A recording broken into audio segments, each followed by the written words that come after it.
중반부에서 계속 살피고 있는 말씀입니다. 갈라디아에서의 가장 중요한 핵심 말씀이라고 하는 것은 이 신층입니다. 즉 예수님을 믿음으로 구원을 받는다는 것이죠. 사도 바울은 갈라디아 지역에 이 예수님을 믿음으로 구원을 받는다는 복음을 전했습니다. 갈라디아 교회 사람들은 이 복음을 듣고 예수님을 믿었죠. 근데 사도 바울이 지나간 후에 이 유대인들이 갈라디아 지역에 와서 사도 바울이 전한 복음은 잘못된 거라고 하는 소문을 퍼뜨렸습니다. 갈라디아 교회 안에 있는 많은 사람들은 그 유대인들의 말을 듣고 마음이 흔들렸고 그리고 복음에서 떠난 사람들이 있었습니다. 그런 사람들을 보며 사도 바울은 이 갈라디아서를 쓰고 있는 것입니다. 자신이 전한 복음이 하나님이 자신에게 준 정말 복음이라는 것을 이야기를 하고 있는 것이죠. 그래서 사도 바울은 갈라디아서 1장 6절부터 시작해서 9절 말씀에 자신이 전한 복음 외에 다른 복음을 전하면 하나님께 저주를 받는다고 이야기를 합니다. 이것은 천사도 예외가 없고 그리고 자신과 함께 있었던 사람들도 예외가 없이 사도 바울이 전한 복음 외에 다른 걸 전하면 누구든 다 저주를 받는다고 이야기를 하죠. 그러면서 사도 바울 자신은 하나님의 종으로서 주님을 위해서 일한다라고 1장 10절이 이야기를 하고 있습니다. 지금 우리가 읽었던 11절부터 17절 말씀은 사도 바울 자신이 전한 복음이 하나님이 부신 복음이라는 것을 증명을 하기 시작합니다. 1장 10절 가장 마지막에 보면 지금까지 사람들의 기쁨을 구하였다면 그리스도의 종이 아니니라 라고 하면서 자신은 그리스도의 종으로서 지금까지 복음을 전했음을 이야기를 합니다. 그리고 자신이 이제 전한 그 복음이 하나님이 주신 복음이고 자신이 그리스도의 종이라는 것을 이제 증명을 하는 겁니다. 그래서 11절에 보면 이렇게 기록되어 있죠. 형제들아 내가 너희에게 알게 하노니 라고 이야기합니다. 원어적으로는 형제들아 앞에 왜냐하면 이라고 하는 단어가 포함되어 있습니다. 내가 그리스도의 종이 아니니라 왜냐하면 형제들아 내가 너희에게 알게 하겠다라고 이야기하는 것입니다. 자신이 전한 복음이 하나님이 주신 복음이고 자신이 그리스도의 종이라는 것을 이제 알게 하기 위해서 증명을 하겠다는 것입니다. 내가 너에게 알게 하노니 라고 하는 이 말씀은 갈라디아에서만 있는 것이 아니라 고린도전서 15장에도 나와 있습니다. 똑같은 표현을 하고 있습니다. 고린도전서 15장 1절에 보면 제가 읽어드릴게요. 형제들아 내가 너희에게 전한 복음을 너희에게 알게 하노니 이는 너희가 받은 것이 아니요 또 그 가운데 선 것이라 라고 이야기하죠. 거기에도 내가 너희에게 전한 복음을 너희에게 알게 하노니 라고 이야기하죠. 이것은 지금 이 사람들이 모르고 있는 것을 새롭게 이야기하는 것이 아니라 미리 알고 있는 것을 또다시 확신시키고 있는 것입니다. 사도 바울은 갈라디아 교회에 왔을 때 자신이 하나님이 보내신 사람이라는 것을 이야기를 했고 그리고 예수님을 믿어야 구원을 받는다라고 하는 그것이 예수님이 직접 말씀했다는 것을 먼저 이야기를 한 것입니다. 그것을 다시 한번 확실하게 이야기를 하는 것입니다. 그러면서 하는 말은 11절 보시면 내가 전한 복음은 사람의 뜻을 따라 된 것이 아니니라 이는 내가 사람에게서 받은 것도 아니요 배운 것도 아니요 오직 예수 그리스도의 계시로 말미암은 것이라 라고 이야기합니다. 지금 사도 바울이 전한 복음은 사람의 뜻에 따라서 그리고 사람에게서 배운 것도 다른 것도 아니라는 것입니다. 오직 예수님의 계시로 된 것이라는 것입니다. 계시라고 하는 이 헬라어는 그 아포칼립세소스라고 하는 단어입니다. 이것은 뭐냐면 드러냈다라고 하는 것입니다. 그래서 예수님께서 그 예수님의 복음을 사도 바울에게 직접 드러낸 것입니다. 근데 이것은 사람에게 배운 것이 아니라고 이야기를 하죠. 하나님께서 직접 말씀했다고 이야기하고 있는 것입니다. 그런데 이 말씀은 우리가 조금 전에 살펴보았던 고린도전서 15장 1절과 3절과는 조금 이렇게 대립됩니다.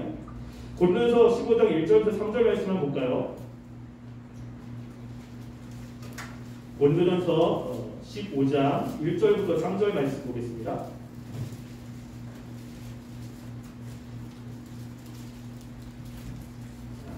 고린도전서 15장 1절부터 3절 우리 함께 교독해 보겠습니다. 시작. 형제들아 내가 너희에게 전한 복음을 너희에게 알게 하노니 이는 너희가 받은 것이요 또 그 가운데 선 것이라. 너희가 만일 내가 전한 그 말을 굳게 지키고 헛되이 믿지 아니하면 그로 말미암아 구원을 받으리라. 내가 받은 것을 먼저 너희에게 전하였노니 이는 성경대로 그리스도께서 우리를 위하여 죽으시고. 아멘. 여기 보면 2절에 너희가 만일 내가 전한 그 말을 굳게 지키며 또 헛되이 믿지 아니하면 구원을 받는다라고 이야기하죠. 여기서 또 3절 보면 내가 받은 것을 너희에게 전하노라 라고 이야기합니다. 무엇이죠? 사도 바울이 받은 겁니다. 지금 받은 것을 전했다라고 하는 것은 이것은 유대인들이 이야기하고 있는 관용적인 표현입니다. 뭐냐면 내가 이 말을 직접 이야기한 것이 아니라 조상 대대로 내가 받았고 그것을 너희들에게 있는 그대로 전했다라고 하는 거죠. 지금 여기서는 사도 바울이 전한 복음이 그 예수 그리스도를 통해서 받은 게 아니라 벌써 조상 때부터 전통으로 내려온 것을 전한 것이라고 이야기를 하고 있습니다.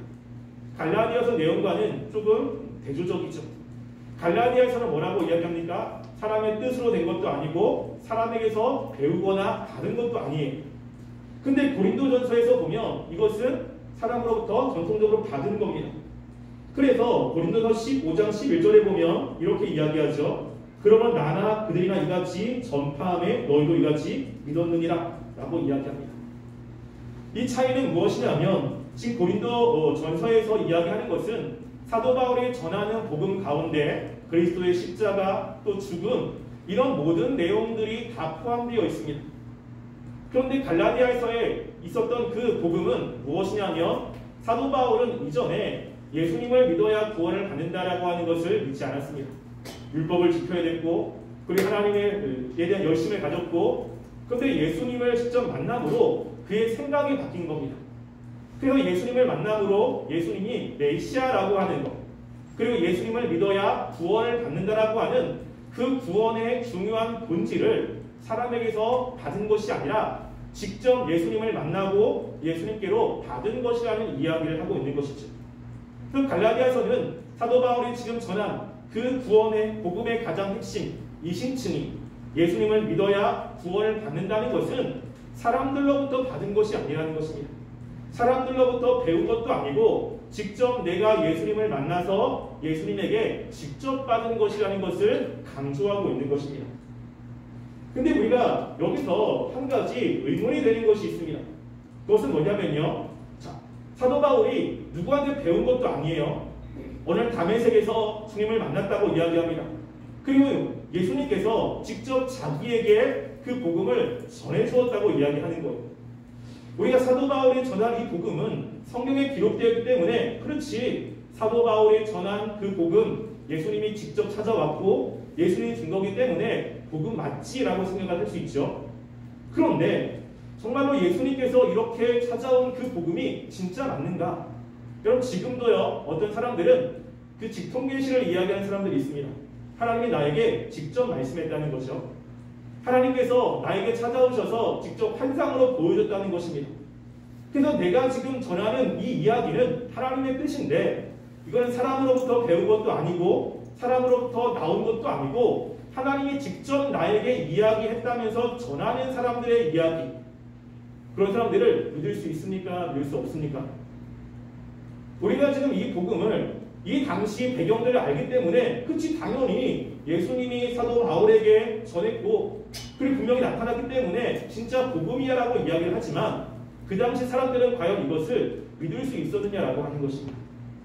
지금 누군가가 와가지고 하나님이 나에게 말씀했습니다. 하나님을 보았습니다. 라고 하면서 우리가 믿고 있는 것과 다른 이야기를 한다면 우리가 그 말을 믿어야 됩니까? 믿지 말아야 됩니까? 우리는 그들을 이단이라고 이야기를 하죠. 지금 여기서 사도 바울이 이렇게 이야기할 때 우리는 그래 당연히 그래라고 이야기하지만 사도 바울이 정말로 주님을 만나서 받았다라고 이야기하는 것이 정말 복음인지라고 하는 것들을 확인할 필요가 있습니다. 이것을 증명이 돼야 되는 거예요. 그래서 정말로 사도 바울이 이렇게 들었던 그 말씀이 예수님이 주신 말씀이냐라는 것을 우리가 어떻게 확인할 수 있습니까? 이것도 갈라디아에서 나옵니다. 자, 갈라디아서 2장 6절부터 10절 말씀을 한번 볼까요? 갈라디아서 2장 6절부터 10절 말씀을 보겠습니다.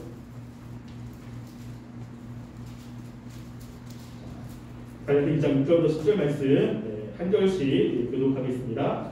유력하다는 이들 중에 본래 어떤 이들이든지 내게 상관이 없으며 하나님은 사람을 메모로 취하지 아니하시나니 저 유력한 이들은 내게 의무를 더하여 준 것이 없고 오히려 그들은 내가 할례자에게 복음 전함을 맡은 것이 베드로가 할례자에게 맡음과 같은 것을 보았고 베드로에게 역사하사 그를 할례자의 사도로 삼으시니가 또한 내게 역사하사 나를 이방인의 사도로 삼으셨느니라.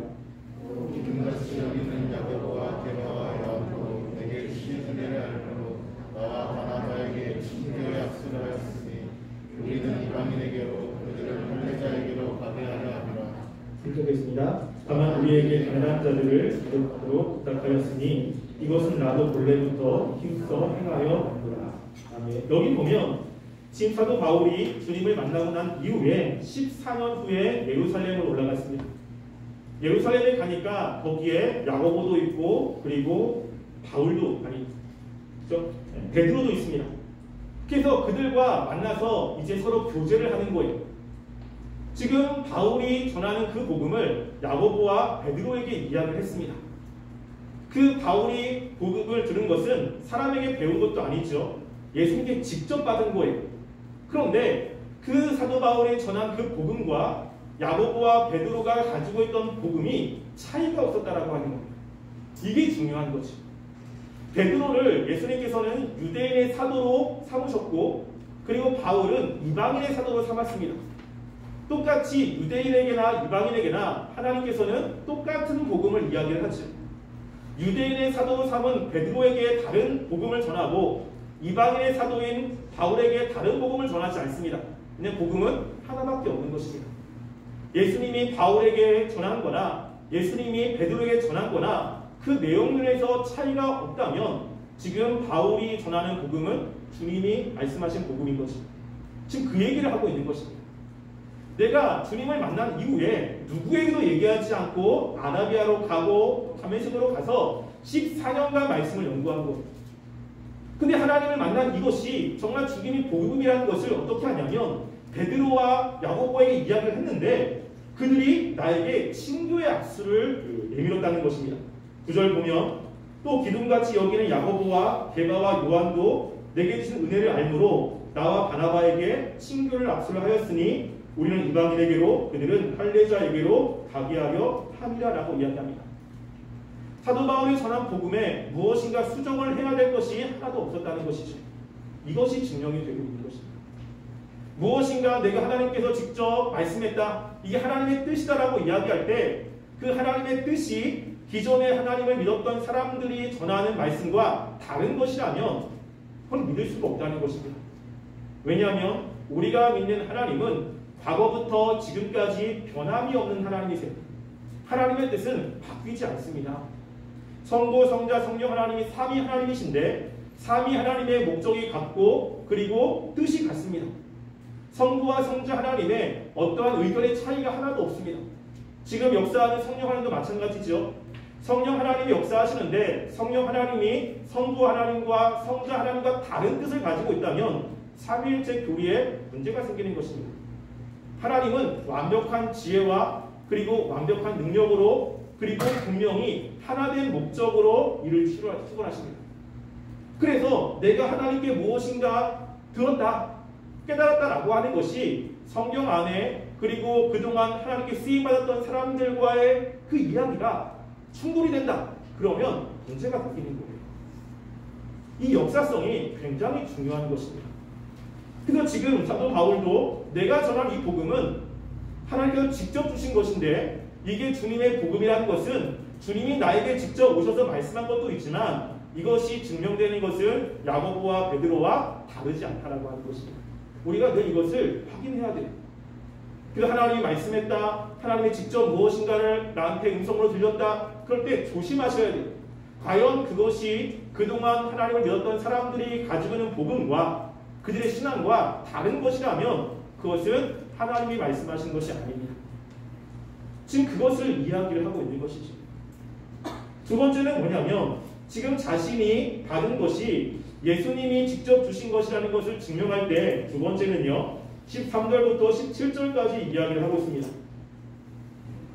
자, 뭐냐면 자신의 변화를 이야기를 합니다. 13절 갈라디아서 1장 13절 말씀에 이렇게 이야기를 하죠.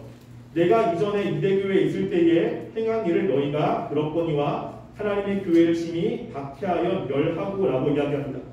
13절도 마찬가지로 원어에 보면 왜냐하면이라고 하는 단어가 있어요. 그래서 예수 그리스도의 계시로 말미암은 것이니 왜냐하면 왜 그것이 예수 그리스도로 말미암은 계시냐면 왜냐하면 내가 이렇게 바뀌었어 라고 하는 거예요. 이전에는 사도 바울이 유대교회에 있을 때에 그 교회를 박해하는 사람이었습니다. 지금 사도 바울이 이야기한 것 중에 뭐가 있냐면 유대교라고 하는 표현을 쓰고 있어요. 사도 바울은 유대인이죠. 근데 지금 뭐라고 하면 내가 유대교회에 있을 때라고 이야기를 하고 있습니다. 그래서 우리 14절도 보면 내가 내 동족 중 여러 갑절자보다 유대교를 지나치게 믿어라고 이야기한 거예요.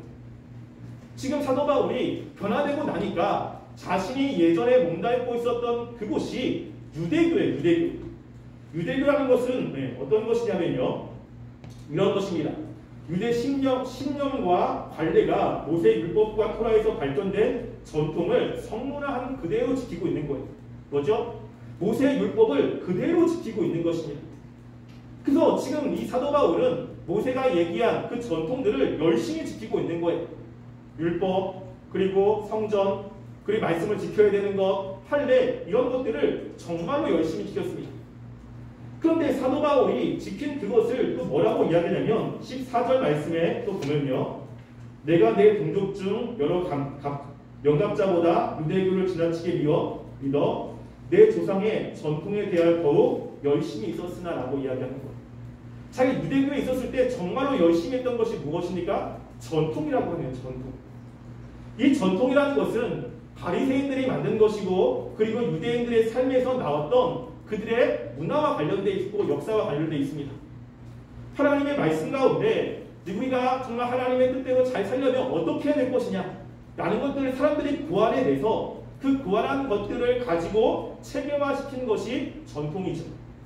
이 전통은 구약 말씀과 다른 것입니다. 그래서 우리가 마가복음 7장 3절부터 5절 말씀해 보면 이렇게 이야기하죠. 우리 마가복음 7장 3절부터 5절 말씀을 한번 볼까요?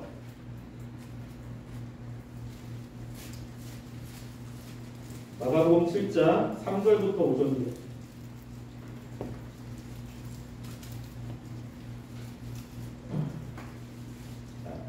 마가복음 7장 3절부터 5절 함께 한 목소리를 읽어보겠습니다. 시작.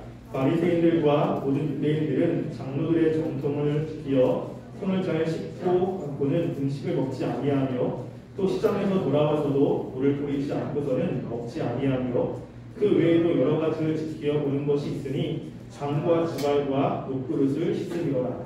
이에 바리새인들과 서기관들이 예수께 묻되 어찌하여 당신의 제자들은 장로들의 전통을 진행하지 아니하고 부정한 손으로 떡을 먹나이까. 여기 보면 전통을 이야기를 합니다. 예수께 이야기하는 거예요. 우리들은 음식을 먹을 때 손을 씻고 먹습니다. 이게 전통이에요.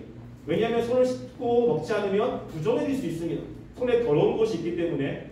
그래서 하나님의 백성으로서 정결하게 살기 위해서는 손을 잘 씻고 그러면서 자신을 정결하게 하는 것을 이야기를 한 거예요. 근데 이 말씀 이런 것들이 그 모세의 율법에 있습니까? 없어요.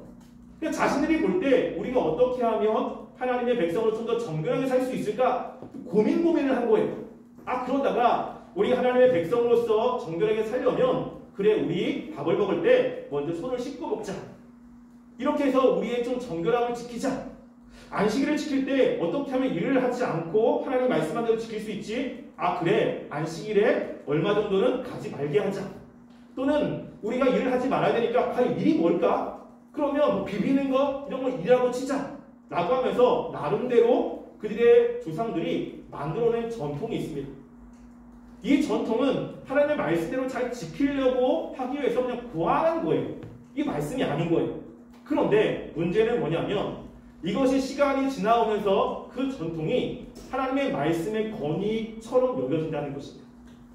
사도 바울이 유대교에 있을 때 정말로 열심히 했던 것은 내가 하나님의 말씀을 열심히 지키는 거야, 하나님을 위해서라고 열심히 했어라고 하는 게 아니라 뭐라고 이야기하죠? 내가 전통을 열심히 했다는 거죠. 그 전통을 목숨과 같이 지킨 거예요. 물론 그것이 하나님 앞에 훨씬 더 잘 나갈 수 있는 방법과 수단이 됩니다. 근데 그것 자체가 하나님의 말씀이 아니었던 거예요. 그 관점에서 보니까 이제 예수 믿는 사람들에게 문제가 생긴 것입니다. 하나님이 말씀한 것들을 웃기고 그러고 보니까 이 교회를 박해하고 있는 것이죠. 사도 바울의 마음 가운데는 하나님을 향한 열심이 굉장히 컸습니다. 그래서 그 열심 때문에 다른 사람들보다 더 열심히 교회를 박해하고 있는 거예요. 성경에는 사도 바울의 열심을 뭐라고 하지 않습니다. 주님을 위해서 열심히 해야지요. 그리고 실제로 성경에서는 열심히 하는 사람들에게 하나님께서 복을 주시는 말씀들도 성경에 있습니다. 이 열심에 관해서는 그 민수기 25장에 보면 비느하스가 나옵니다. 비느하스의 열심이 있는 거예요.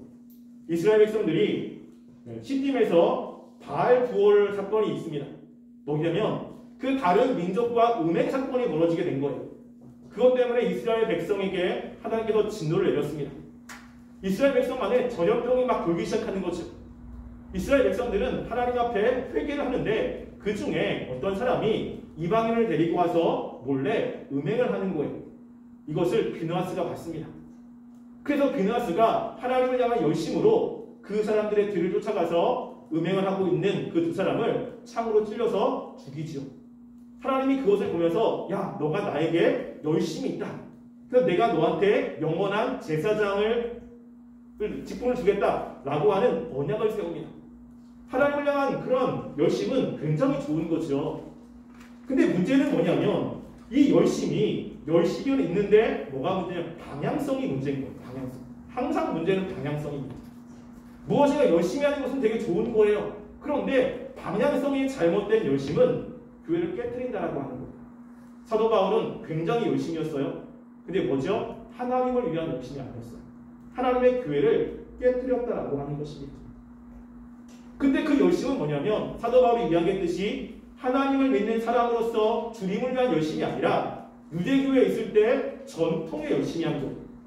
그러다 보니까 내가 생각하고 있는 그 전통을 벗어나면 그 사람들은 가만히 두지 말아야 되는 사람들입니다. 어떤 사람이 됩니까? 분리주의자들이 되기 시작하는 거예요. 그래서 내가 믿고 있는 이것만, 그리고 나머지는 내가 죽여야 되는 사람, 우리와 관계를 끊어야 되는 사람으로 이렇게 나오고 있는 모습을 보게 됩니다. 제가 이 청년부에서는 계속해서 우리가 하나님의 말씀을 복음으로, 은혜로 받아들이는 사람과 그렇지 않고 행위, 사도 바울처럼 무엇인가 열심히 하고 행위로 받아들이는 사람의 차이 중에 정말 큰 차이 중에 하나가 뭐냐면요, 바로 이 분리주의자라고 하는 거예요. 나와 그 사람을 나누기 시작하는 거예요. 근데 그게 나누면서 또 뭐가 나오냐면 빌립보서 3장 6절에 보면 사도 바울이 자신에 대해서 이야기할 때 이렇게 이야기합니다. 제가 읽어드릴게요. 열심으로는 교회를 박해하고 율법의 의로는 흠이 없는 자라라고 이야기합니다. 열심으로는 교회를 열심히 박해했어요. 근데 자기가 볼 때 말씀으로 자기의 모습은 흠이 없습니다. 그만큼 말씀으로 잘 살려고 애썼던 거죠. 그런데 흠이 없다고 생각하는 그 관점은 누구의 관점이냐라고 하는 거예요. 하나님의 관점입니까? 사도 바울 자신의 관점입니까? 자신의 관점이에요. 자기가 볼 때 세우는 그런 기준이 있는 거예요. 이거 라고 하고 있어. 그러니까 나는 율법으로 흠이 없는 사람이야. 그런데 그거 외에 다른 것들, 하나님이 말씀하신 것의 율법의 그 수준은, 그런 것들은 상관없이 내가 정한 것, 전통으로 내려온 것, 누군가 고안한 것, 이것만 정하면 나는 의롭다고 생각하고 있는 것입니다. 이런 모습들이 있어. 그래서 복음을 온전하게 갖지 못하고 무엇인가 율법적인 것들로 행위를 강조하는 사람들은 항상 자신의 행동에 대해서 의롭다고 생각하는 사람들이 있습니다. 그리고 이거 했으니까 나는 괜찮아, 이 정도 했으니까 하나님께 나는 잘 살고 있어 라고 스스로 생각하는 일들이 벌어진다는 거예요. 그런데 주님을 만난 사도 바울의 모습은 어떠냐라고 하는 것입니다. 사도 바울은 절대 그렇게 생각하지 않아요. 고린도전서 15장 9절 말씀 한번 볼까요? 우리 고린도서 봤으니까 고린도서 15장 9절 말씀. 여기 보면 주님을 만난 이후에 사도 바울이 자신을 어떻게 보고 있는지에 관해서 이야기를 하고 있습니다. 고린도서 15장 9절 말씀 함께 읽어보겠습니다. 시작. 나는 사도 중에 가장 작은 자라. 나는 하나님의 교회를 박해하였으므로 사도라 칭함을 받기를 감당하지 못하는 자다. 여기 보면 나는 지금 하나님이 나에게 이렇게 주시는 은혜를 감당할 수 없는 사람이라는 생각을 항상 갖고 있습니다. 무엇인가 하나님 앞에 당당히 서서 난 의로운 사람이야, 난 잘하고 있어, 이런 생각이 사도바울에게는 1도 없습니다. 뿐만 아니라 에베소 3장 8절 말씀에도 이렇게 이야기합니다. 제가 읽어드릴게요. 모든 성도 중에 지극히 작은 자보다 더 작은 나에게 라고 이야기한 거예요. 자기를 볼 때는 내가 교회 안에 성도, 정말로 가장 작다고 생각하는 성도보다 나는 더 작은 사람입니다. 자신의 의로움은 하나도 없는 거예요. 다른 사람이 볼 때는 사도 바울은 굉장한 사람이거든요. 말씀대로 잘 살았고 하나님은 누구보다 열심히였고 그리고 율법 보면 흠이 없다라고 느낄 정도로 다른 사람들이 볼 때는 정말로 하나님을 가장 잘 섬기는 사람이라고 이야기할 수 있습니다.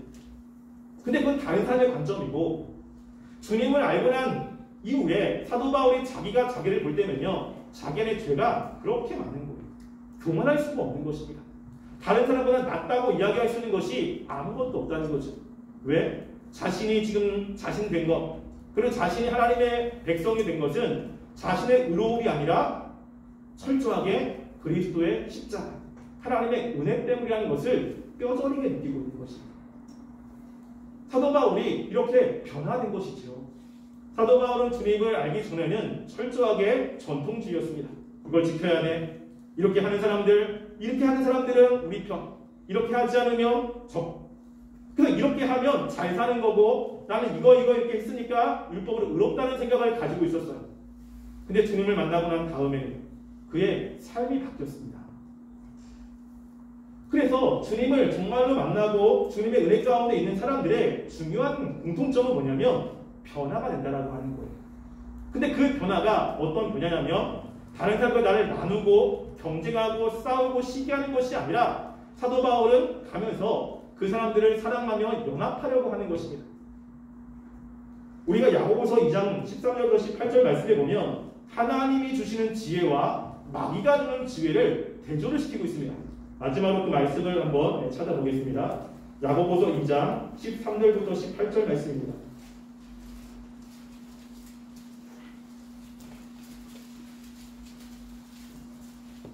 야고보서 3장입니다. 3장 13절부터 18절입니다. 한 절씩 교독하겠습니다. 너희 중에 지혜와 총명이 있는 자가 누구냐? 그는 선행으로 말미암아 지혜의 온유함으로 그 행함을 보일지니라.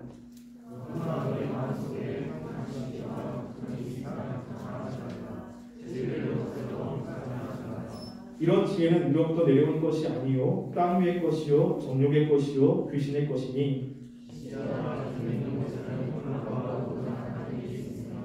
오직 위로부터 난 지혜는 첫째 성결하고 다음에 화평하고 관용하고 양순하며 긍휼과 선한 열매가 가득하고 편견과 거짓이 없나니. 아멘. 여기 보면 너희 중에 지혜와 총명이 있는 사람이 과연 누구냐? 지혜와 총명은 하나님이 주시는 것이죠. 그는 선행으로 말미암아 지혜의 온유함으로 그 행함을 보일지라. 그래서 그 지혜가 있다라고 하는 사람은 행함이 다르다라고 하는 거예요. 사도 바울처럼 주님을 만난 사람, 정말로 복음을 가지고 있는 사람, 그것이 하나님이 주신 복음이라면 오히려 삶이 바뀐다는 거예요. 삶에서 드러나게 되어 있다는 것입니다. 근데 그 드러난 모습이 이제 두 가지가 있는데 내가 지혜와 총명이 있다라고 여기는데 이게 하나님이 주신 지혜와 총명이 있고요. 또 하나는 이 세상의 것, 정욕의 것, 귀신의 것이 있는 거예요. 하나님과는 다른 거죠. 사도 바울이 주님을 만났을 때 가지고 있는 것은 하나님이 주신 지혜고 주님을 만나기 전에 유대교회에 있었을 때의 지혜는 마귀의 것이었습니다. 차이가 무엇입니까? 마귀의 것은 15절 16절에 보면 시기와 다툼과 혼란과 악한 것이 있습니다.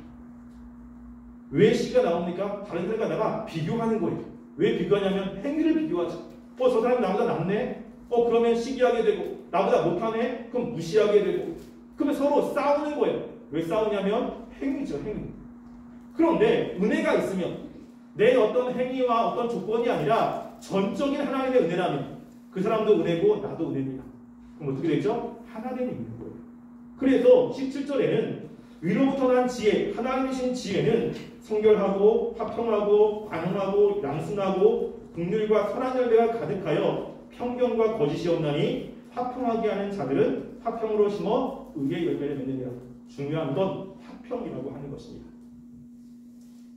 우리가 주님을 믿고 정말 복음을 가지고 있다면 우리는 이런 화평함을 추구하며 살아가는 삶이어야 되는 거예요. 사도 바울이 주님을 만나기 전에는 서로 분열하고 깨트리는 그러한 모습이었는데 주님을 만나고 난 다음에는 자기를 괴롭히는 사람들, 근데 힘들긴 하지만 그 마음속에서 그들을 위해서 기도하며 하나님 안에 하나 되기 위해서 애쓰는 모습으로 변화됐다는 것입니다. 왜냐하면 예수 그리스도는 이 땅에 하나님의 백성들을 하나님께로 인도하기 위해서 오신 분입니다. 그들을 사랑으로 품어주신 분이기 때문에 사도 바울은 그 예수님의 말씀을 듣고 그렇게 살아가는 삶으로 바뀌었다고 하는 것입니다. 우리가 주님을 믿는 그 믿음이 정말로 하나님의 은혜를 믿는 믿음이라면 우리에게도 똑같은 모습이 나타납니다. 서로 나누고 분열하고 무엇을 지켰는지 안 지켰는지 이것 때문에 분리하는 분리주의죠. 내가 조금만 잘하면 난 다른 사람보다 의로워, 조금 잘 살고 있어. 못하는 사람을 보면 야 그것도 못해 라고 하는 어떠한 행위를 가지고 사람들을 분류하는 것이 아니라 모든 것은 하나님의 은혜고 하나님으로 인해서 구원받았다는 것을 안다면 사람들을 포용하고 그리고 못하는 사람들을 일으켜 세워주고 잘하는 사람들을 바라보면서도 그 사람들을 격려할 줄 아는 하나됨을 지키는 모습으로 나타나는 것입니다. 우리가 정말 하나님 우리에게 주신 그 은혜가 우리 마음 가운데 충만하기를 기도했으면 좋겠고요. 우리도 사도 바울처럼 우리의 삶이 예수님을 닮아가는 모습으로 하나님이 주신 그 지혜로 화평을 이루며 살아가는 청년부가 되시기를 주님의 이름으로 간절히 소원합니다. 기도하겠습니다. 우리가 이 시간에 함께 기도했으면 좋겠습니다.